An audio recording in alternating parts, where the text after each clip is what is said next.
लाजवंती, तू आ जा फटाफट। समझ ही नहीं पा रहा मैं करूं तो क्या करूं। तू चल चल, अरे जो गया उसकी क्या चिंता करनी है अब। चल। मुझे माफ कर दो डैडी। बस धोखेबाज हैं, इनसे हमें दूर रहना है।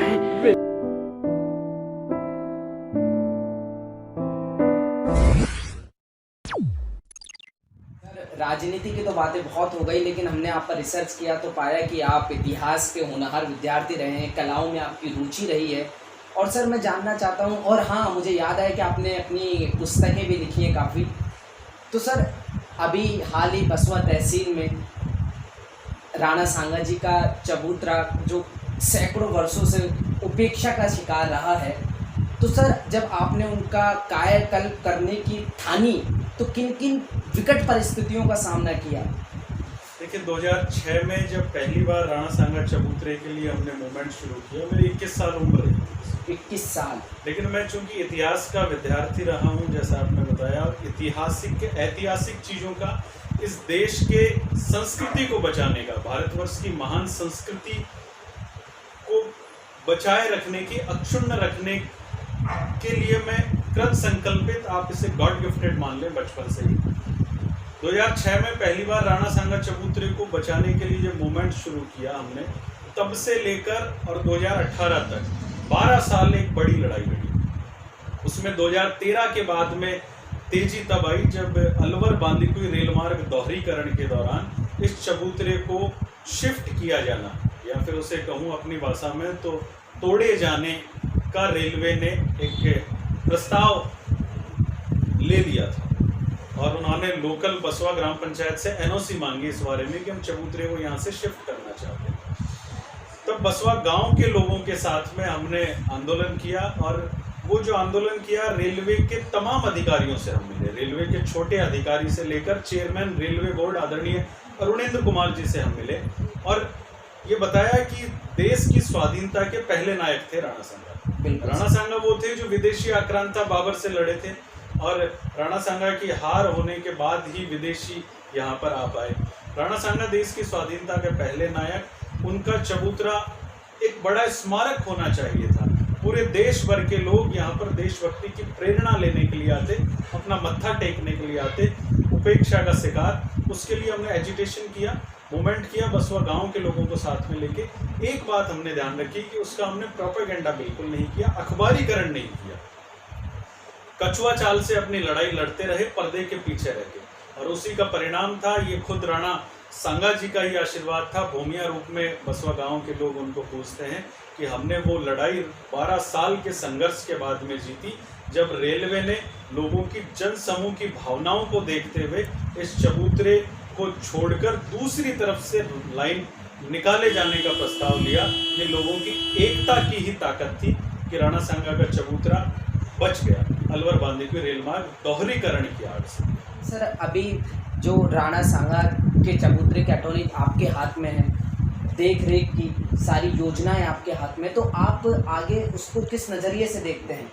देखिए, अलवर बांदीकुई रेलमार्ग दोहरीकरण की आड़ से बचने के बाद में एकलिंग जी ट्रस्ट के अध्यक्ष आदरणीय श्री जी अरविंद सिंह जी मेवाड़ ने मुझे इस योग्य समझते हुए ज़मीन की देखरेख की और विकास करने की पावर ऑफ अटॉर्नी का कार्य दिया। उसके बाद से एकलिंग जी ट्रस्ट के द्वारा ही इसमें 3 चरणों में काम शुरू किया जाना है, इसको भव्य स्मारक बनाने के लिए। ऐसा स्मारक बनाने के लिए कि न सिर्फ देश के बल्कि विदेशों में बसे हुए जो हिंदुस्तानी हैं, जो एनआरआईज हैं, वो भी यहाँ मत्था टेकने के लिए आए और देशभक्ति की प्रेरणा लेने के लिए आए। इसके लिए 11 जुलाई 2019 को हमने प्रथम चरण का कार्य शुरू किया था, जिसके दौरान राणा सांगा चबूतरे के आसपास जो 2.25 बीघा ज़मीन है उस पर 4 दीवारी करवाना, वहाँ पर दोनों तरफ गेट लगवाना और वहाँ पर पीने के पानी की बोरिंग कराने का प्रथम चरण का कार्य पूरा हो चुका है।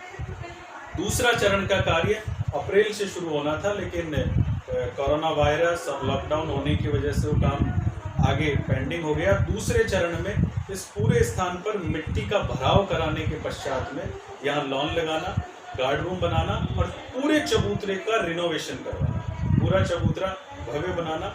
तीसरे चरण की हमारी योजना 10 फुट ऊंचा एक प्लेटफॉर्म उस पर 11 फुट ऊंचे हाथी पर बैठे हुए राणा सांगा की स्टेचू, उनके पास में घोड़े पर बैठे हुए हसन खां मेवाती। हसन खां मेवाती के बारे में बताना चाहूंगा, राणा सांगा के सेनापति थे और ये बसवा की सीमा समाप्त होने के बाद में मेवात की सीमा लग जाती है। राणा सांगा के सेनापति थे हसन खां मेवाती, और बाबर नामक जो विदेशी आक्रांता आया, उन्होंने एक राजदूत भेजा हसन खां मेवाती के पास में कि आप भी मुस्लिम हैं, मैं भी मुस्लिम हूं, आप हमारे साथ में मिल जाइए, आप मेवात के राजा तो रहेंगे, बल्कि मैं आपको और भी कुछ इनाम में दूंगा। हसन खां मेवाती का जो खुददार जवाब था वो हर देशभक्त को सुनना चाहिए। हसन खां मेवाती ने कहा कि माना मेरा इस्लाम मजहब है, लेकिन तू काफिर है, तू मेरे हिंदुस्तान की मिट्टी को, मेरी मातृभूमि को लूटने के लिए आया हुआ है, और ये मेरा वादा है तुझसे, मेरा चैलेंज है तुझे, जब लड़ाई होगी तो तेरे ऊपर सबसे पहला आक्रमण मैं करूंगा।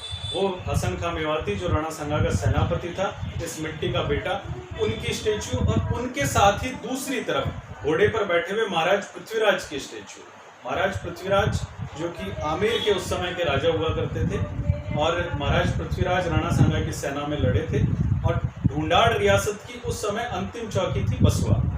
खानवा के युद्ध में जब राणा सांगा को जहरीला तीर लग गया तो महाराज पृथ्वीराज ही उन्हें घायल अवस्था में जानकर बसवा सुरक्षित स्थान देखकर यहाँ पर लेके आ गए थे।